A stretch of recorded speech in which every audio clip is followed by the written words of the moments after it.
Saudari-saudaraku yang terkasih, berjumpa kembali bersama saya Inspirasiku di Antara. Renungan Harian Jumat 18 Oktober. Hari ini kita bersama seluruh gereja Katolik, Pesta Santo Lukas, pengarang Injil. Semoga kita bersama keluarga dan komunitas kita selalu dalam keadaan baik, tetap sehat dan bersemangat. Marilah kita mengawali renungan kita hari ini dengan tanda kemenangan Kristus. Dalam nama Bapa dan Putra dan Roh Kudus. Amin. Allah Bapa yang Maha Pengasih, Engkau telah memilih Santo Lukas untuk menyingkapkan misteri kasih-Mu terhadap orang miskin melalui pewartaan lisan dan tertulis. Perkenankanlah kami yang bermegah atas nama-Mu tetap sehati sejiwa dan diperkenankan semua bangsa melihat penyelamatan-Mu. Dengan pengantaraan Yesus Kristus Putra-Mu Tuhan kami, yang bersama dengan Dikau dalam persatuan Roh Kudus, hidup dan berkuasa, Allah sepanjang segala masa. Amin. Dalam nama Bapa dan Putra dan Roh Kudus. Amin. Inspirasi kita hari ini dari Injil Suci menurut Lukas bab 10 ayat 1-9. Marilah kita siapkan kitab suci kita masing-masing. Kita akan membaca bersama-sama lalu merenungkannya. Pada suatu hari, Tuhan menunjuk 70 murid. Lalu mengutus mereka berdua-dua mendahulinya ke setiap kota dan tempat yang hendak dikunjunginya. Katanya kepada mereka, "Tuaian memang banyak, tetapi sedikitlah pekerjanya. Karena itu mintalah pada Tuhan yang empunya tuaian, supaya ia mengirimkan pekerja-pekerja untuk tuaian itu. Pergilah, camkanlah. Aku mengutus kamu seperti anak domba ke tengah-tengah serigala. Janganlah membawa pundi-pundi atau bekal atau kasut. Dan janganlah memberi salam kepada siapapun selama dalam perjalanan. Kalau kamu memasuki suatu rumah, katakanlah terlebih dahulu, 'Damai sejahtera bagi rumah ini.' Dan jika di situ ada orang yang layak menerima damai sejahtera, maka salammu itu akan tinggal padanya. Tetapi jika tidak, salammu itu akan kembali kepadamu. Tinggallah dalam rumah itu, makan dan minumlah apa yang diberikan orang kepadamu. Sebab seorang pekerja patut mendapat upahnya. Janganlah berpindah-pindah rumah. Jika kamu masuk ke dalam sebuah kota dan kamu diterima di situ, makanlah apa yang dihidangkan kepadamu, dan sembuhkanlah orang-orang sakit yang ada di situ, dan katakanlah kepada mereka, kerajaan Allah sudah dekat padamu." Demikianlah sabda Tuhan. Terpujilah Kristus.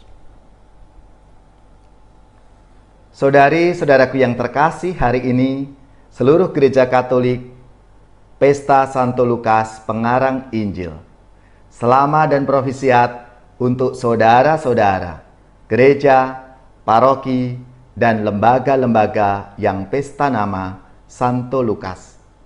Semoga semangat dan teladannya memberi inspirasi dalam hidup dan karya pelayanan kita semua. Menurut tradisi, Lukas berasal dari Syria dan seorang tabib. Ia menjadi rekan Rasul Paulus dalam perjalanan misi kedua sampai di penjara. Ia kembali ke Yunani dan menjadi uskup Tebes sampai wafatnya.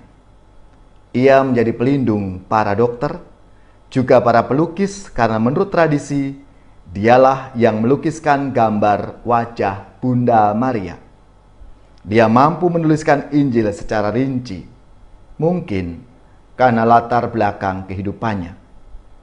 Dalam Injilnya, Lukas menampilkan pesan keselamatan bagi setiap orang dari berbagai golongan, kaum miskin, para pendosa, kaum perempuan, kaum lemah, orang-orang di luar Yahudi. Lukas menampilkan kabar gembira yang ditunjukkan melalui kebaikan dan kerahiman Yesus. Lukas juga menuliskan kisah para rasul, kisah misi pewartaan gereja bagi dunia, di mana gereja hadir sebagai kumpulan orang yang percaya, yang sehati dan sejiwa. Saudari-saudaraku yang terkasih, Lukas bukanlah salah satu dari 12 rasul yang dipilih Yesus, dan tampaknya tidak pernah bertemu dengan Yesus. Ia adalah sahabat seperjalanan Paulus dalam misi kedua, menulis Injil ketiga dan kisah para rasul. Akrab dengan dunia kedokteran. Dalam Injilnya, Yesus digambarkan sebagai anak Allah yang penuh kasih, sangat memperhatikan kelompok yang dipandang rendah dalam strata sosial saat itu. Kaum perempuan, orang Samaria, orang miskin, kusta, dan kaum terpinggirkan. Yesus adalah wajah Allah yang solider dengan semua manusia, terutama mereka yang dipandang hina. Saudari-saudaraku yang terkasih, Lukas menunjukkan dirinya sebagai sahabat yang setia kepada Paulus, sesuai dengan isi surat kedua kepada Timotius. Di saat Paulus dalam penjara, banyak orang meninggalkannya, bahkan mengkhianatinya. Tetapi Lukas tetap menemani dan menyertainya. Kita semua orang-orang Kristiani, pengikut Kristus, seperti Lukas yang menemani misi Paulus, harus siap diutus untuk mewartakan kabar pertobatan, kabar damai, dan kegembiraan dengan penuh kepercayaan. Mereka harus lebih mengandalkan Allah daripada kemampuan diri sendiri. Yesus tidak hanya mengutus 12 rasul atau 70 murid, tetapi Yesus juga mengutus kita semua. Karena Ia memerlukan kita dan mengutus kita untuk menjadi utusan damai dan pertobatan.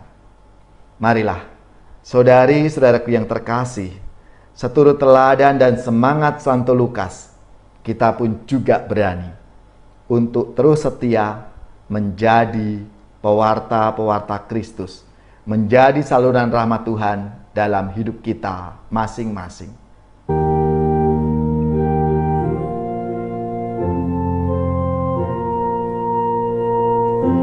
Kau dipanggil Tuhan, dijadikan duta, supaya hidupmu menyinarkan kasih-Nya. Berat memang tugasmu, tetapi kau diberi rahmat. Kau dipanggil Tuhan, dijadikan duta, supaya hidupmu menyinarkan kasih-Nya. Sang Kristus memikatmu, takkan mampu kau menolaknya. Kau dipanggil Tuhan, dijadikan duta, supaya hidupmu menyinarkan kasih-Nya. Dan doaku bagimu, semoga teguh semangatmu. Kau dipanggil Tuhan, dijadikan duta, supaya hidup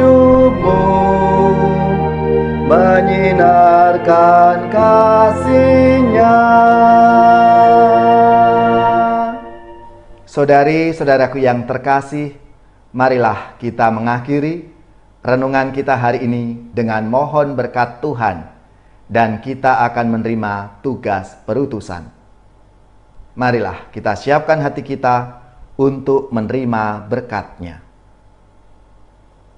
Semoga saudari-saudara sekalian, keluarga-keluarga, komunitas kita, orang-orang yang kita doakan, mereka yang sakit, yang menderita, seluruh tugas, belajar, pekerjaan, usaha, serta karya pelayanan kita, dibimbing, dilindungi, dan diberkati oleh Allah yang Maha Kuasa, Bapa dan Putra dan Roh Kudus. Amin.